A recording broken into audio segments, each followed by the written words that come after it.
MRP జిల్లా దేశంలో పనిచేస్తున్నాను. ప్రజలు చాలా చేత నాకు ఈ అవకాశం ఇచ్చినారు. అయినా పర్లేదు, ప్రజలు కూడా ధన్యవాదాలు. అదేవిధంగా ఈ ప్రోగ్రాం ఏర్పాటు చేసినటువంటి వెంకటేశ్వర గారికి కూడా ఆ యొక్క ఉద్యమ నమస్కారాలన్న, అదేవిధంగా కులసంఘ నాయకులు మా సీనియర్ నా గురువు లాంటి ఏపీ నారాయణ గారికి, చిన్నాయనల్ గారికి, అదేవిధంగా అనేక రాజకీయ పార్టీ నాయకులు కూడా నా యొక్క ఉద్యమ నమస్కారాలు తెలియజేసుకుంటున్నాను. అదేవిధంగా ఈ సమస్య పైన నేను చాలా సార్లు మాట్లాడదామని అనుకున్నాను, కానీ ఎందుకంటే అది ఈ రోజు మాట్లాడే సందర్భం వస్తుందనైతే నేనైతే అనుకోలేదు. కానీ వాళ్ళ నెరవేర్చినటువంటి ఏ ప్రోగ్రాంలో కానీ మాట్లాడే అవకాశం నాకు వచ్చినందుకు కూడా నేను చాలా సంతోషపడుతున్నాను. ఎందుకంటే దళిత గిరిజన మేము ఎస్సీ ఎంఆర్పీఎస్ తరఫున గత 15 సంవత్సరాల నుంచి రోడ్డు పైన ఉద్యమాలు చేసుకుంటూ తిరుగుతున్నాం.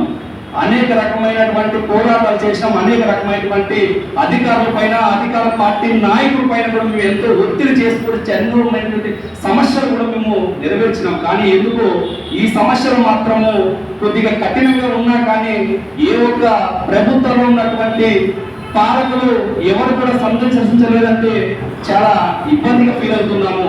ఎందుకంటే ఈరోజు ఎస్సీ కమిషన్లో, ఎస్టీ కమిషన్లో కొంతమంది నియమితులైన ప్రభుత్వం తరఫున, కానీ వాళ్ళని కూడా వాళ్ళ యొక్క నాయకుల్ని పెట్టుకోవడానికి పనికొస్తున్నారు తప్ప మా జాతిలో అన్యాయం జరిగింది, ఈ జాతిలో నా యొక్క జాతి కోసం రాజ్యాంగ తరఫున ఈరోజు నాకు ఈ పదవి వచ్చింది, కానీ ఈ రాజ్యాంగ తరఫున పదవి వచ్చింది కాబట్టి నా జాతిలో ఉన్నటువంటి మనసును నేను కాపాడుకోవాలని ఎవరు కూడా నిందిత జ్ఞానం లేకుండా వాళ్ళు కూడా వాళ్ళ ఆఫీసులకు, వాళ్ళ నాయకులు కోరుకోవడానికి వాళ్ళు పరిమితమైనారంటే చాలా బాధపడాల్సిన విషయం అన్న. దయచేసి ఇప్పటికైనా కానీ ఒకటే చెప్తున్నాను, ఈ పాలకులకి ఒకటి ఆలోచించండి.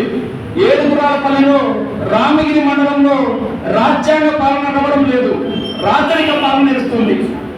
ఎందుకు చెప్తున్నానంటే రాచరిక పాలనతో సరైనటువంటి అక్కడ ఉన్నటువంటి ప్రజలకి చట్టాల పైన అవగాహన లేకపోవడం వల్లనే ఈరోజు అనేక రకమైనటువంటి దుర్మార్గాలు జరుగుతున్నాయి. ఎందుకంటే ఎక్కడో చూసేవాళ్ళము, టీవీలో కానీ చూసి చాలా బాధపడేవాళ్ళం. అరే మా అనంతపురం జిల్లా ఆంధ్రప్రదేశ్ దానికి జరగలేదు కదా అనుకునేవాళ్ళం. ఉత్తరప్రదేశ్లోని, యూపీలోని, మహారాష్ట్రలో చూసి చాలా మేము అనుకునేవాళ్ళం, అదే ఆంధ్రప్రదేశ్లో మేము నిజంగా దళితులుగా పుట్టాలని సంతోషపడలేము అనుకుంటే, కానీ ఇక్కడ కూడా ముంచిపోతం పోయడము మొదలు పెట్టారని ఇక్కడ కూడా కొంతమంది పాలకులు.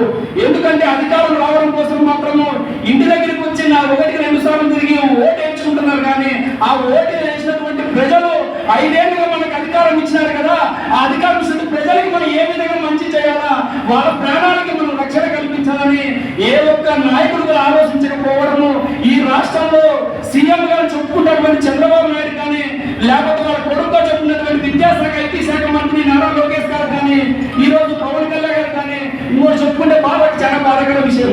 ఇవ్వదు మా దళిత మహిళలను చెప్పుకుంటున్నాం హోమ్ మినిస్టర్ అనిత గారు.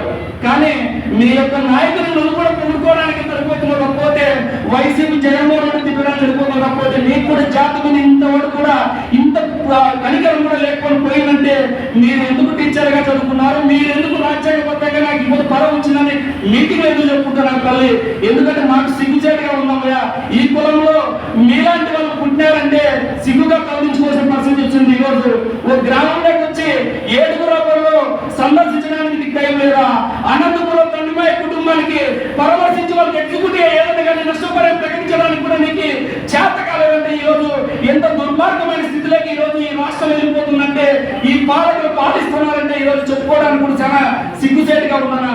ఇప్పటికైనా ఒకటే తెలియజేసుకుంటున్నాం, మేము ఈ అధికారులు ఇక్కడ జరిగినటువంటి విషయాలపైన ఏదో సందర్శించి వాళ్ళుగా గ్రామాల్లోకి వెళ్ళి ఏదో కేసులు కట్టి దీన్ని తాత్కాలికంగా మూసేయాలని చూస్తే మాత్రం దయచేసి ఊరుకునే ప్రసక్తే లేదు.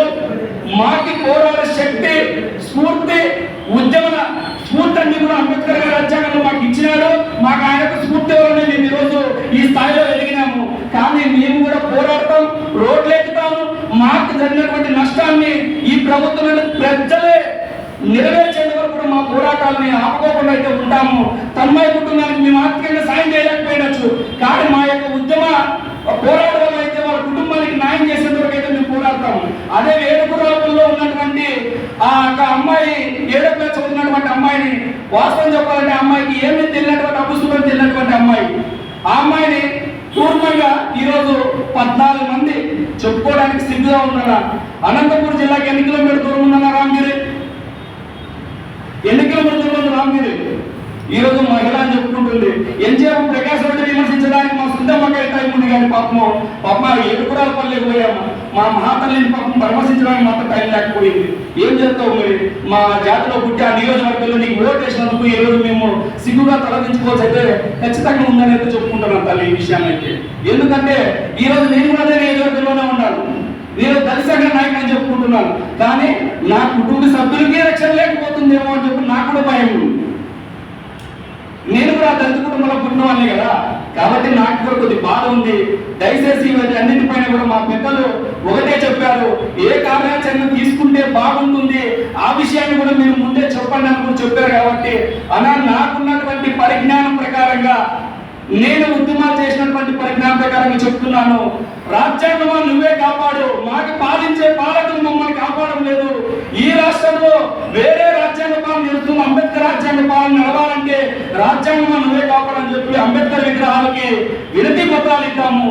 ఈ రాష్ట్రంలో కానీ ఈ జిల్లాలో కానీ మనకి ఏదైనా కానీ శాంతిగా మనకి జరగాలని చెప్పాలని ఈ ప్రభుత్వంలో ఉన్నటువంటి పెద్దలు కలమేలుకోవడానికి, నిద్రపోయేటువంటి వాళ్ళని కలమేలుకోవడానికి కోసం కూడా మేము ఈ జిల్లా వ్యాప్తంగా కానీ ఒక ఉద్యమం ధర్మాన లేదా జిల్లా బంద ఏ కార్యక్రమం ఇచ్చినా కానీ నా వంతుగా నేను ముందుండి కూడా నేను కార్యక్రమంలో నెరవేర్చడానికి ముందుంటానని తెలియజేసుకుంటూ ఈ యొక్క అవకాశం ఇచ్చినటువంటి పెద్దలకి ధన్యవాదాలు తెలియజేసుకుంటూ సెలవు తీసుకుంటున్నాను.